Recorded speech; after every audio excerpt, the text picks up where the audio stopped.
오늘부터 해서요, 아합왕 시리즈로 10번의 말씀, 19장 말씀으로 같이 나누도록 하겠습니다. 오늘은 첫 번째로 죄악의 계승자, 타락의 문을 열다, 이런 주제입니다.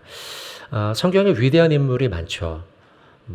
아브라함, 모세, 다윗, 이들에 대해서도 한번 다룰 기회가 있겠죠. 근데 이번에는 거꾸로 한번 해봤습니다. 우리가 닮지 말아야 될 사람, 문제가 있는 죄인, 잘못된 자, 살아갔던 인생 돌아보면서 저렇게 하지 말아야겠구나라는 한 부분으로 포인트를 잡아봤습니다. 사실 선하신 하나님의 통치와 반대되게 우리의 삶 주변에 여전히 악행을 저지르면서도 잘 나가는 사람들이 있죠. 아합 왕조, 오므리 왕조죠. 아합이 포함되어 있는 오므리 왕조가 그런 왕조였습니다. 다윗 버금갈 정도로 어쩌면 그 이상으로 북이스라엘에 있어서는 가장 번창했던 나라이지만 왕조였지만 그러나 그들은 참 악한 일들을 많이 했던 왕들이었어요. 그 가운데 하나가 아합이죠. 우리가 아합왕 10번의 말씀을 나누면서 그러면서 그래 이런 일들이 우리 눈에 보기엔 잘 되는 것 같지만 하나님의 신앙의 관점에서 잘못된 것이며 결국에는 그것이 하나님의 심판 가운데 임하게 될 것이다 라는 것을 보게 될 거예요. 사실 아합이 누군가 볼 때 아합 시대에 엘리야를 사실은 봐야죠. 엘리야도 한번 언젠가 보겠습니다만 엘리야라는 걸출한 선지자가 있었어요. 누구보다 선지자 중에 가장 인지도가 높아요. 위대한 기적 하나님의 역사를 행한 선지자인데요. 아이러니하게도 이런 훌륭한 선지자가 있었음에도 불구하고 여전히 아합은 못된 짓을 참 많이 했습니다. 우리 시대도 그렇습니다. 위대한 설교자, 훌륭한 영적 지도자, 완전하신 하나님의 말씀, 그리고 과거 어느 때보다 하나님의 말씀의 홍수시대, 유튜브만 틀면 언제나 설교를 볼 수 있는 이런 시대임에도 여전히 세상 한편에는 어둠과 결탁한 죄악들이 등장하죠. 이에 대해서 성경은 이렇게 말씀합니다. 에베소서 2장 2절입니다. 읽어봅시다. 그때에 너희는 그 가운데서 행하여 이 세상 풍조를 따르고 곧 지금 불순종의 아들들 가운데서 역사하는 영이라. 이 세상 풍조를 따르며 공중권세 사단을 따르며 그게 바로 불순종의 아들들이죠. 그들 가운데 역사하는 사단의 영을 따라가는 이 시대에 대한 말씀입니다. 우리는 깨어 있어야 될 줄로 믿습니다. 깨어 있어야 돼요. 아합은 오므리 왕조의 사람입니다. 오므리 왕조에 대해서 우리가 좀 볼 필요가 있어요. 북이스라엘과 남유다가 솔로몬 이후에 갈리게 되죠. 남유다는 르호보암, 북이스라엘은 여로보암이죠. 여로보암은 선지자에 의해서 너가 이후에 왕이 될 것이라는 예고를 듣게 되지만 그는요 조금 지나 사람이 원하는 일을 합니다. 인본주의적 국가를 세우죠. 그래 얼마 가지 못해요. 그의 아들이었던 나답이 왕이 되긴 하지만 얼마 지나지 않아 나답은 바사에 의해서 쿠데타 당하게 됩니다.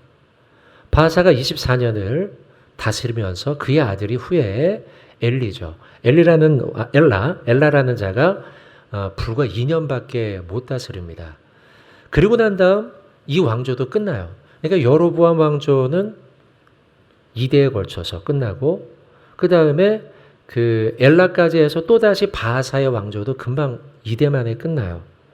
이 나답이 술 취해 있는 동안에 엘라가 술 취해 있는 동안에 시므리가 정변을 일으킵니다.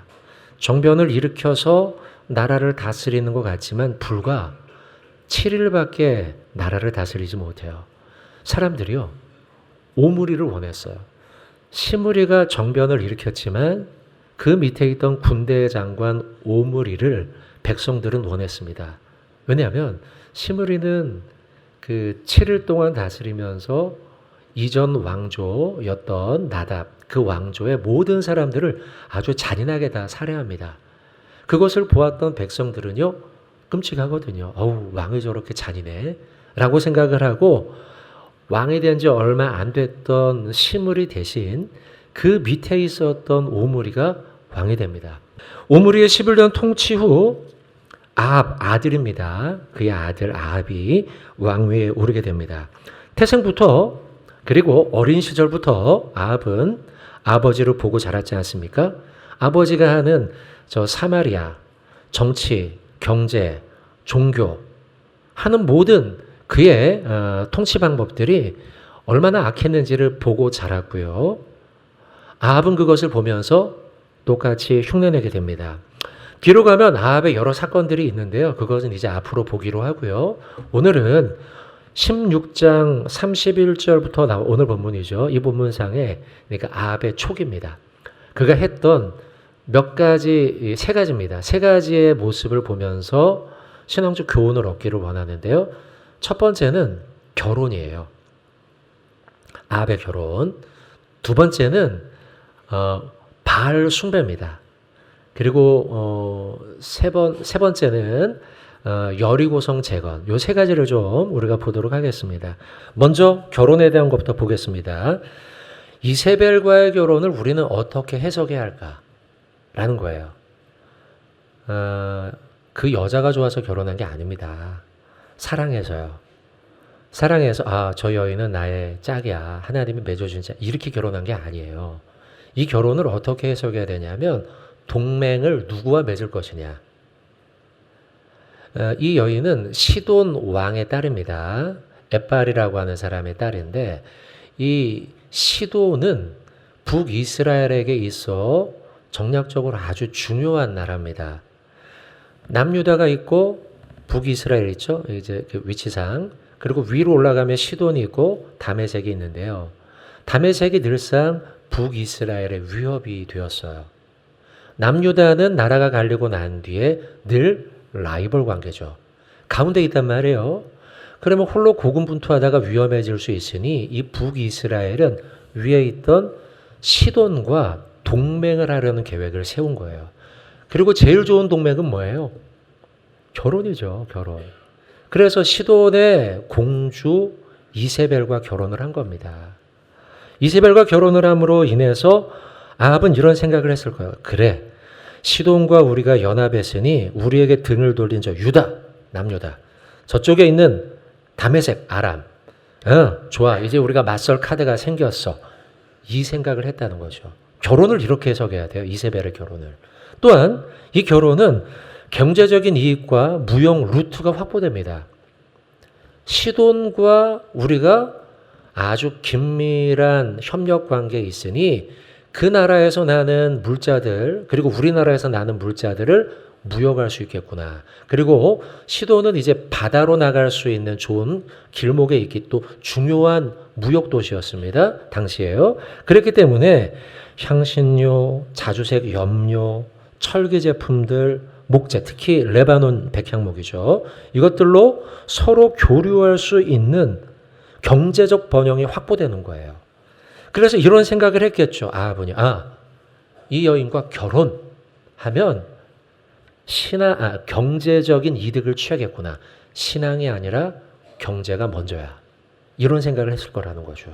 또한 계속해서 쿠데타가 일어나지 않았습니까? 아까 좀 봤죠.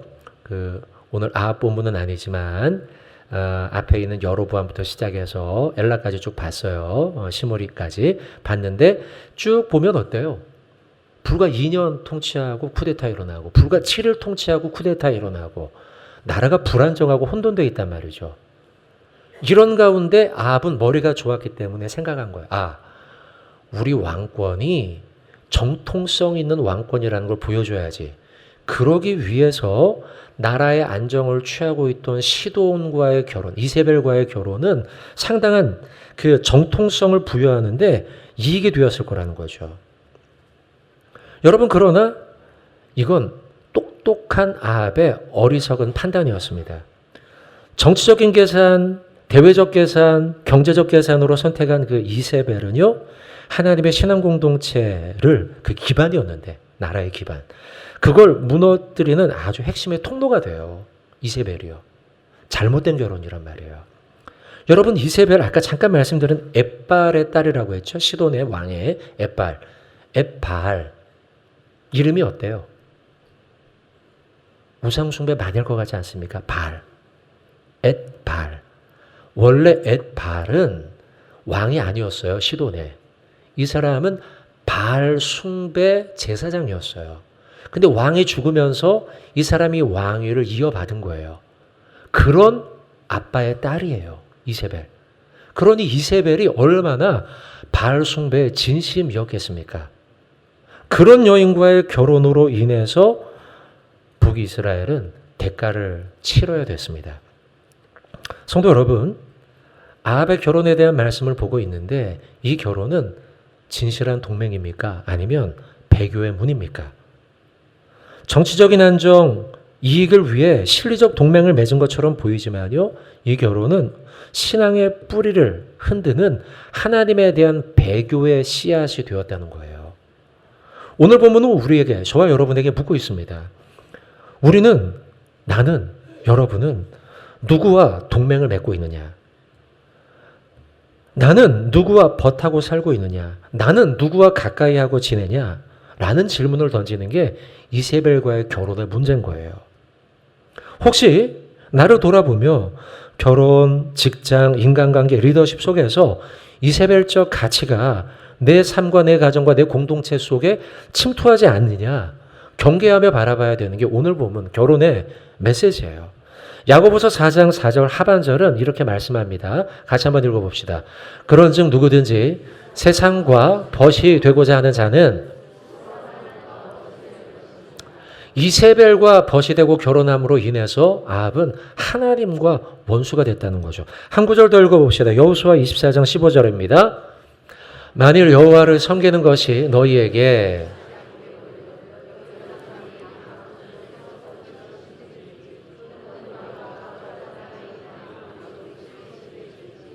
너희가 섬길 자를 오늘 택하라. 오직 나와 내 집은 여호와를 섬기겠노라 하니 아멘. 한번 따라합시다. 오직 나와 내 집은 여호와를 섬기겠노라.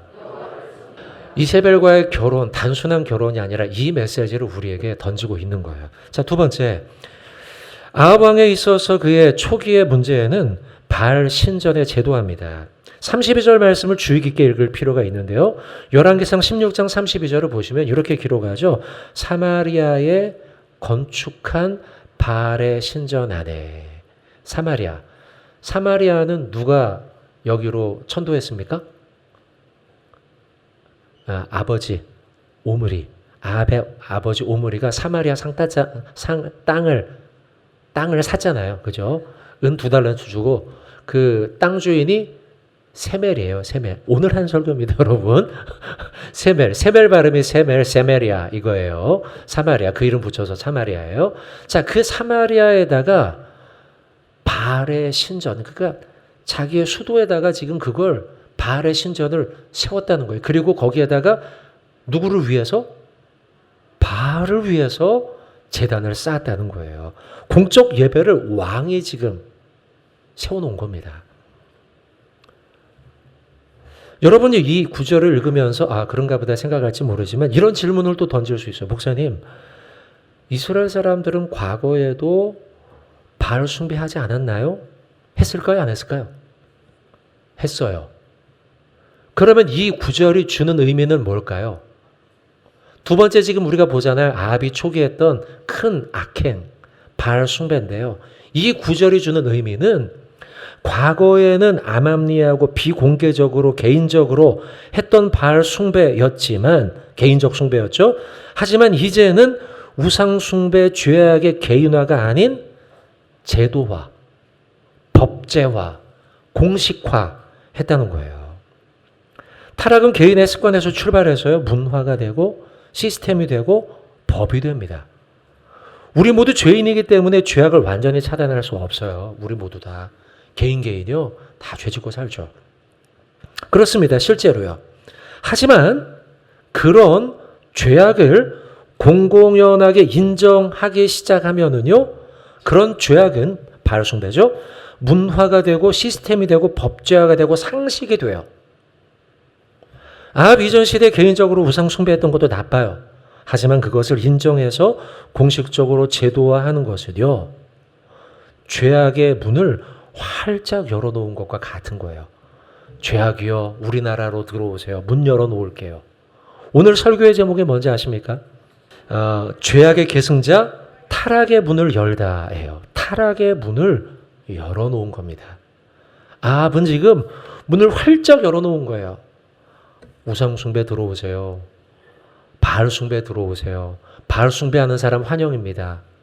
실제로 나중에 여러분 하나님을 믿는 사람이 눈에 보이지 않을 정도예요. 나중에 엘리야와의 그 갈멜산 전투에서, 영적 전투에서 하나님을 믿는 사람이 없어요, 별로. 왜 그렇게 됐을까요? 아합은 우상 숭배의 문을 제도와 법제와 상식화, 문화화하면서 그 문을 활짝 열어 놓은 거예요. 오늘 본문에서요, 정당화된 죄의 끝, 우상 숭배를 하는 것. 이것이 상식이 되고 법제화가 되고 바알을 섬기는 것에 문이 활짝 열리며 그것이 상식적인 일이 될 때에 결국 하나님은요 진노하시죠. 열왕기상 16장 33절 이렇게 기록해요. 이스라엘 하나님께서 이스라엘 하나님 여호와를 노하시게 했는데 어느 정도 심히, 이 일은 심히 하나님을 노하게 한 일이었다라고 말씀하고 있어요. 자, 이게 아합이 했던 두 번째 큰 잘못입니다. 세 번째입니다. 세 번째는 여리고성의 재건입니다.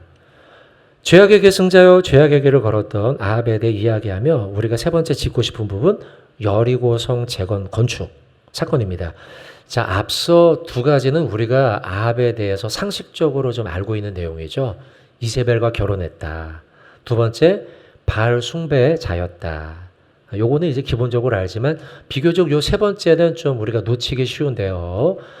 베델 사람 히엘이라는 사람이 여리고성을 재건했다는 사실이에요. 근데 그 일로 인해서 그가 불운을 겪게 됩니다. 맏아들 아비람을 잃게 돼요. 그리고 막내 아들 수굽을 이렇게, 이름을 다 기억할 필요는 없습니다. 첫째와 막내를 잃게 됐다. 여리고성을 건축함으로 인해서요. 이 구절은요, 불행한 일을 당한 히엘의 이야기를 기록한 게 아닙니다. 하나님의 말씀을 어긴 것에 대한 심판의 기록이에요. 이 구절은 아들을 2명 잃은 거죠. 첫째와 막내 잃은 것은 여호수아서의 저주의 말씀을 기록해 놓은 것의 성취예요. 여호수아 6장 26절의 말씀을 보시면 여호수아가, 다음 구절 보여주세요. 여호수아가 그때에 맹세하여 이릅니다. 누구든지 일어나서 여리고성을 건축한다면 하나님의 저주를 받는다. 기초 쌓을 때, 아까 기초 쌓을 때 맏아들 죽었죠? 맏아들. 그리고 문을 세울 때 막내가 죽었어요. 막내 아들. 이게 수백 년 전에 기록된 말씀인데 이 말씀대로 성취돼요. 이 말씀을 왜 했느냐?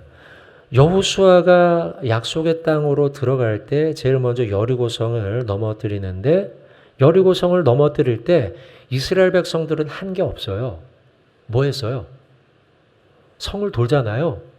그리고 난 다음에 하나님의 기적적인 역사가 일어나죠. 뭐 지진이 일어났지 뭐가 했겠죠. 그래서요, 그 성이 뭐 와르르 무너져. 지진이 안 일어나도 뭐 무너졌을 수 있고요. 하나님의 역사함이죠. 사람이 한 게 없어요. 그래서 이 일 이후에 하나님이 여호수아를 통해서 선언한 거예요. 이 성을 다시 재건하지 말라. 상징적인 사건이죠. 하나님이 무너뜨린 성이니 인간의 손으로 다시 짓지 마세요. 라고 하나님이 말씀하신 거예요. 그런데 지금 아합 왕 시대에 히엘이라는 인물이 나타나서요. 히엘은 당시에 꽤나 많은 재력가였을 겁니다. 한 도시를, 신도시를 다시 세우는 거예요, 지금요. 그걸 한 사람이 지금 합니다. 그러니까 굉장히 돈 많은 사람이죠. 아합 왕 시대의 재력가였던 히엘이 나타나서 이 성을 다시 재건하고 있어요. 아마도 히엘은 여호수아서, 하나님의 말씀의 그 저주를, 이건 옛날 얘기지, 이건 비과학적 미신이야, 라고 비웃으면서 여리고성을 재건한 거예요. 다시 말하면 한마디로 여리고성을 재건했다는 것은 말씀을 무시한 세속적 야망의 상징을 보여주고 있는 거예요. 그리고 오늘 아합 왕이 되었음의 그 첫 부분의 기록에 몇 가지 기록한 것 가운데 첫 번째가 이세벨과의 결혼, 두 번째가 바알신 숭배, 그리고 세 번째 여리고성에 대한 말씀을 이걸 일부러 넣어놓은 거죠. 지금 왕이 직접 하지는 않았지만 왕이 살던 시대에 히엘이라는 인물이 했던 것을 여기다 집어넣은 이유는 얼마나 아합 시대에 하나님의 말씀을 사람들이 우습게 여겼는가. 하나님 말씀의 실종을 꼬집고 있는 거예요. 지금 아합의 나라는 이런 나라야. 이걸 기록해 놓은 것이죠. 아합 시대는 말씀의 권위가 왕으로부터 무너져 있고 왕이 그러고 있으니 많은 백성들 가운데 히엘 같은 사람들이 나타나서 나도 하나님 말씀 별로 중요하게 생각하지 않아. 이걸 보여주고 있는 기사라는 거죠. 여러분, 죄는요 개인의 일이 아니라 시대의 공기가 돼요. 왕에 의해서 이런 하나님의 말씀을 무시하는 죄는 왕으로부터 시작해 백성 한 사람에게 전염이 되는 시대의 공기가 된다는 거예요. 히엘이 혼자 결정한 것 같지만 그 배경에는 아합의 타락과 이스라엘 전체의 영적 무감각이 기록이 되어 있는 거예요. 죄는 결코 혼자 자라지 않아요. 왕이 하나님을 무시하니 백성도 그렇게 돼요. 지도자가 바알의 신전을 짓자 이스라엘 백성도 하나님의 저주를 무시하고 여리고성을 지어요. 히엘의 집에서 죽은 것은요 아들 2명이었지만 실제 죽은 것은 이스라엘의 양심이고 망가진 것은 신앙의 울타리예요. 성도 여러분, 성경은 오늘 본문은 우리에게 묻습니다. 우리도 하나님께서 친히 무너뜨린 세속의 여리고성이잖아요. 이걸 다시 세우고 있지 않은가 우리에게 물어보고 있는 거예요. 세속의 가치관, 쾌락의 가치관, 하나님이 없는 세계, 하나님께서 무너뜨린 죄악의 울타리와 도성을 틈만 나면 너 다시 세우려고 하는 거 아니야? 너 죄악의 탑을 다시 지으려는, 탐욕의 탑을 다시 세우려는 거 아니야? 성경은 우리에게 묻고 있는 거예요. 효율이 먼저다. 경제가 중요하다. 눈에 보이는 게 전부다. 그렇듯한 논리지만 이 모든 것들이 하나님의 말씀을 가볍게 여기며 무시하는 처사라는 거예요. 그러면 하나님은 우리에게 말씀하고 있죠. 내가 무너뜨린 것을 너희는 다시 세우지 마. 이렇게 말씀하고 있는 거예요. 여러분, 그리고 결국 첫째와 막내가 죽잖아요. 그죠? 히엘의 집에요. 이 말씀은, 하나님의 말씀은 반드시 성취된다는 것을 보여주는 거죠. 시간이 흘러도요 하나님의 말씀 이루어져요. 오늘 말씀 이루어지잖아요. 여호수아 6장 26절의 말씀 기록한 그대로 몇백 년이 흘러 아합 왕 시대 히엘에게 이루어지고 있죠. 우리 시대는 말씀을 선택적으로 받아들이고 조언처럼 여기는 풍조가 있어요. 하지만 성도는 말씀을 생명처럼 여기고요 두렵고 떨림으로 받아야 될 줄로 믿습니다. 하나님의 말씀은 단순한 정보가 아니라 존재와 구원을 결정하는 절대적 진리이며 그것을 무시하거나 가볍게 여기는 순간 두려운 심판이 우리에게 있음을 기억하며 두렵고 떨림으로 하나님의 말씀을 받는 저와 여러분 되어야 될 줄로 믿습니다. 사랑하는 성도 여러분, 한 주간 사시면서 첫 번째 동맹, 하나님과 동맹하고 벗하며 사시는 한 주간 되길 바랍니다. 또한 두 번째, 우상 숭배의 제도화가 아니라, 습관화가 아니라 신앙의 습관화를 이루며 하나님의 말씀과 벗하며 살아가는 저와 여러분 되길 바랍니다. 그리고 세 번째, 하나님의 말씀의 성취죠. 반드시 하나님의 말씀의 성취를 믿으며 말씀의 권위 아래 살아가는 저와 여러분의 한 주간 되길 주님의 이름으로 축원드립니다.